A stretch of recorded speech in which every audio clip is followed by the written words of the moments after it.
Everyone, आज हम जिस टॉपिक के बारे में बात करेंगे वो है साइंस चैप्टर फर्स्ट 9 क्लास। इस चैप्टर का नाम है मैटर इन अवर सराउंडिंग, यानी कि हिंदी में अगर कहें हमारे आसपास के पदार्थ। मैटर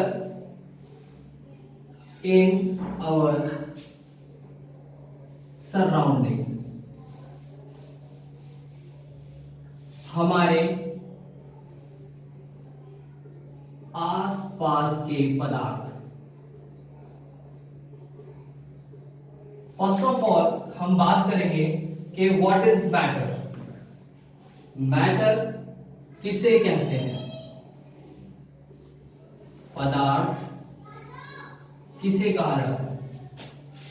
तो in this universe all the things which have mass and occupy space, इस ब्रह्मांड में जितनी भी वस्तुएं हैं जो स्थान घेरती हैं और उनका अपना द्रव्यमान होता है, उन्हें हम पदार्थ कहते हैं।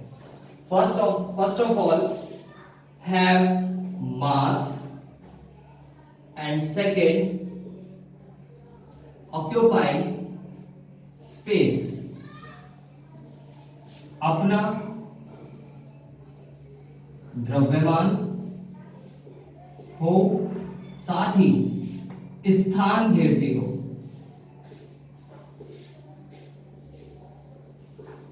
उसे हम पदार्थ कहते हैं। लाइक एग्जांपल मार्कर, ये भी एक मैटर है because it also have mass and it occupies space. Like watch and all of the things, इस यूनिवर्स में जितनी भी वस्तुएं पाई जाती है सब जिनका अपना एक मास हो और स्थान घेरे, अपना द्रव्यमान हो और वो स्पेस लेती हो, उन्हें हम मैटर यानी कि पदार्थ कहते हैं। देन पदार्थ के एग्जांपल जैसे मैं आपको दे ही चुका हूं, आप कुछ भी कह सकते हो, pen, pencil, chair, clothes etcetera, कुछ भी चीज, भाई कॉपी, किताबें, कपड़े, चेयर, पेन, पेंसिल, व्हाटएवर, सब चीजें पदार्थ कहलाती है। अब बात आती है कि भाई मैटर किस चीज से मिलकर बनता है, कि भाई मैटर कैसे बनता है, मैटर किन किन चीजों से तैयार होता है। तो मैटर यानी कि पदार्थ composed by small particles, यानी कि पदार्थ छोटे छोटे कणों से मिलकर बनता है। पदार्थ छोटे छोटे कणों से मिलकर तैयार होता है। अब हम बात करेंगे कि भाई जो मैटर है उसके जो पार्टिकल्स हैं उनकी कैरेक्टरिस्टिक्स क्या होती है। It means characteristics of particles of matter, पदार्थ के कणों की विशेषताएं। मींस जो मैटर जिन पार्टिकल्स से मिलकर बनता है उन पार्टिकल्स की क्या कैरेक्टरिस्टिक्स होती है, यानी कि उन कणों की क्या विशेषताएं होती है। First of all, particles of matter continuously moving, पदार्थ के कण लगातार गति करते रहते हैं। पदार्थ के कण लगातार गति करते रहते हैं। दूसरा point, particles of matter have space between them. Have space between them. कणों के बीच रिक्त स्थान पाया जाता है. कणों के बीच रिक्त स्थान पाया जाता है.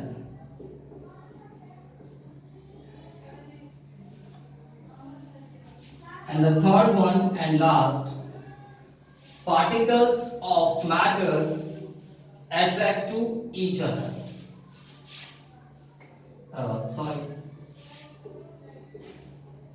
Particles of matter attract to each other. कण एक दूसरे को अपनी ओर आकर्षित करते हैं. थर्ड पॉइंट कि प्रत्येक कण अपने आप को दूसरों के साथ या दूसरे कण एक दूसरे को अपनी ओर आकर्षित करते हैं. ये थी 3 characteristics of particles of matter. ये 3 ऐसी विशेषताएं हैं जिनसे पता चलता है कि जो मैटर है उनके पार्टिकल्स की क्या क्या कैरेक्टरिस्टिक्स होती है.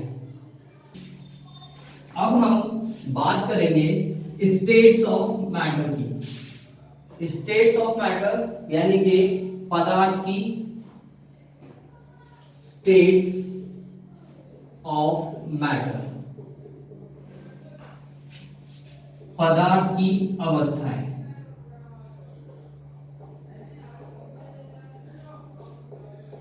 पदार्थ की अवस्थाएं. स्टेट्स 3 अगर हम बात करें जो मैटर होता है उसकी 3 स्टेट पाई जाती है. First state, first of all solid, second liquid, third gas. पहली ठोस, दूसरी द्रव एंड तीसरी gas. This is the 3 states of matter. हमारे यूनिवर्स में, हमारी अर्थ पर जो स्टेट्स की जो मैटर है वो ये 3 होती हैं, solid, liquid and gas. First of all solid की अगर हम बात करते हैं तो have fixed shape and fixed volume. Like it's a marker, fixed shape and fixed volume. Second one watch, a fixed shape and fixed volume. Third one chair, mobile, books, copy, door, whatever. Solid have fixed shape and fixed volume. Second one liquid.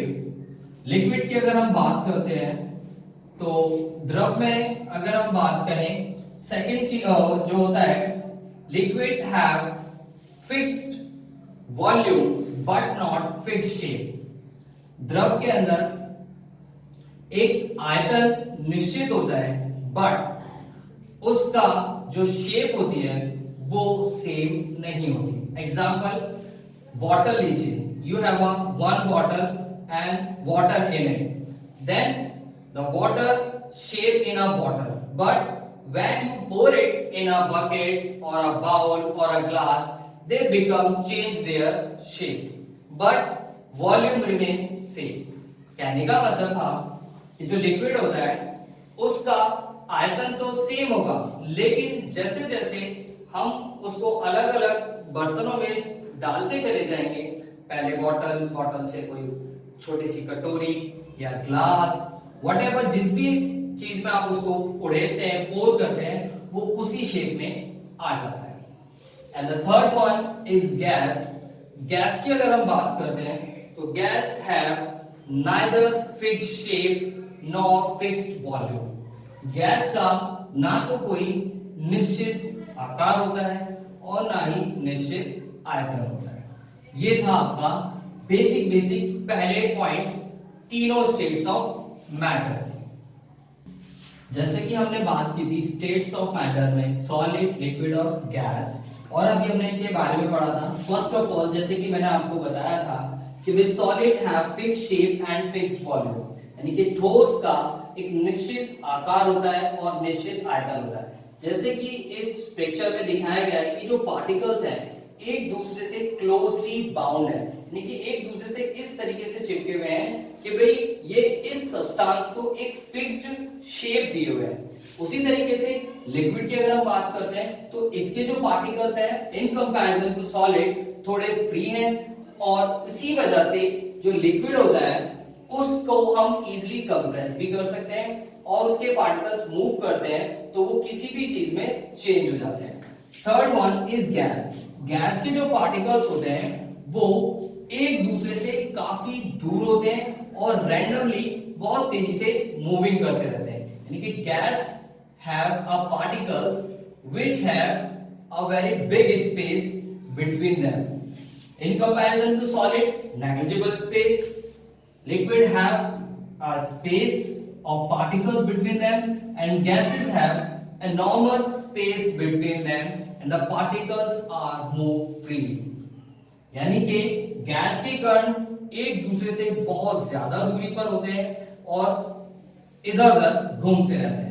Liquid के particles के बीच में थोड़ा gap कम होता है, but they also move. But in case of solid, ठोस के रूप में अगर हम देखें तो उनके पार्टिकल्स यानी कि कणों के बीच ना के बराबर रिक्त स्थान पाया जाता है। It means negligible space. Now अब हम बात करेंगे change of states of matter, पदार्थ की अवस्थाओं में परिवर्तन। अभी तक हम पदार्थ के बारे में पढ़ा, पदार्थ किस चीज से बनता है, उन पार्टिकल्स के बारे में पढ़ा। फिर हमने पदार्थ की अवस्था यानी कि स्टेट्स ऑफ मैटर के बारे में पढ़ा। अब the next thing is change of state of matter, यानी कि जो मैटर होता है उसकी जो स्टेट्स होते हैं क्या उनमें बदलाव आता है? यस, जितने भी पदार्थ होते हैं उनकी अवस्थाओं में परिवर्तन आता है। पहली चीज है टेम्परेचर। अगर हम किसी भी मैटर का टेम्परेचर चेंज करते हैं तो उस मैटर की जो फिजिकल स्टेट होती है उसमें चेंज आता है। जैसे कि बाय टेम्परेचर सबसे पहले हम बात करेंगे मेल्टिंग पॉइंट की, जिसे कहा जाता है गलनांक। Melting point means a solid substance is start to change into liquid state at the atmospheric pressure is called melting point। यानी कि जब कोई भी ठोस पदार्थ एक निश्चित तापमान पर अपनी अवस्था से द्रव अवस्था में परिवर्तित होने लगता है और जिस तापमान पर वो इस प्रक्रिया को करता है उसे हम गलनांक कहते हैं। दोबारा बता देता हूं मैं आप लोगों को, गलनांक मतलब जब कोई भी ठोस वस्तु किसी एक तापमान पर अपने आप को द्रव में परिवर्तित करने लगती है तो वह तापमान गलनांक कहलाता है। Next one, boiling point. Boiling point means क्वथनांक।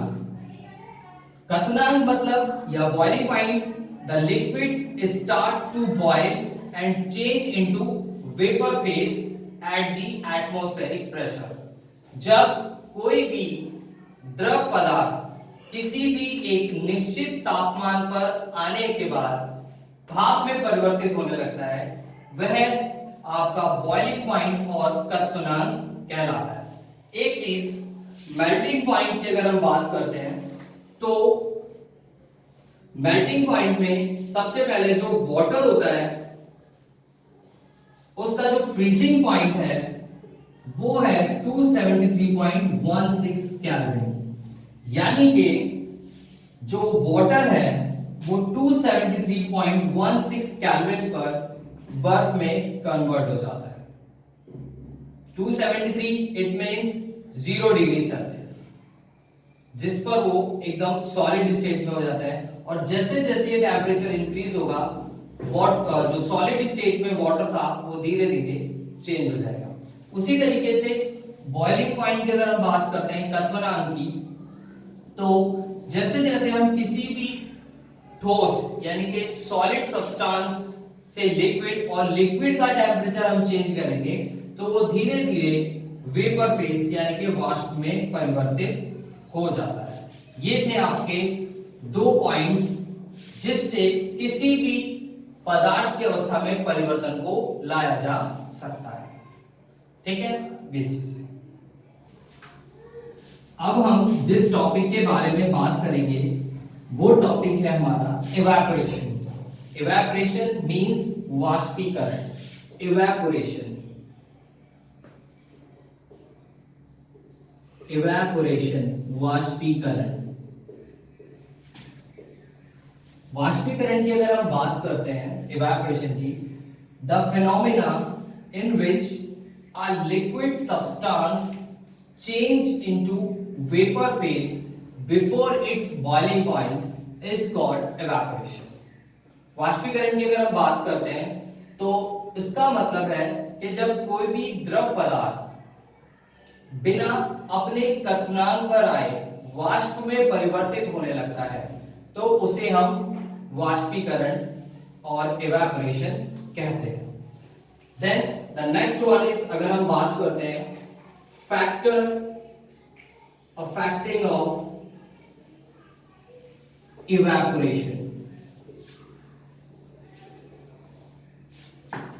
वाष्पीकरण को प्रभावित करने वाले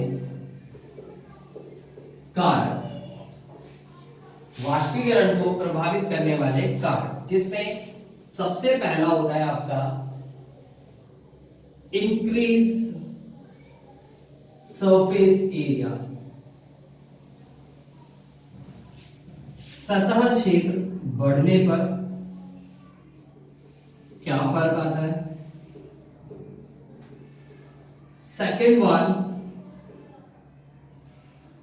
विंड स्पीड, वायु की गति।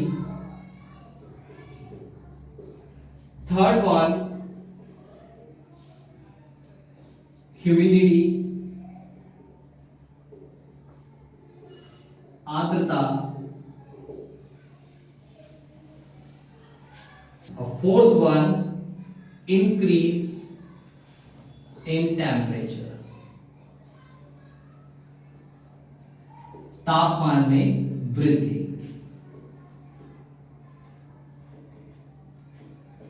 ये 4 ऐसे फैक्टर हैं जो इवेपोरेशन रेट को अफेक्ट करते हैं।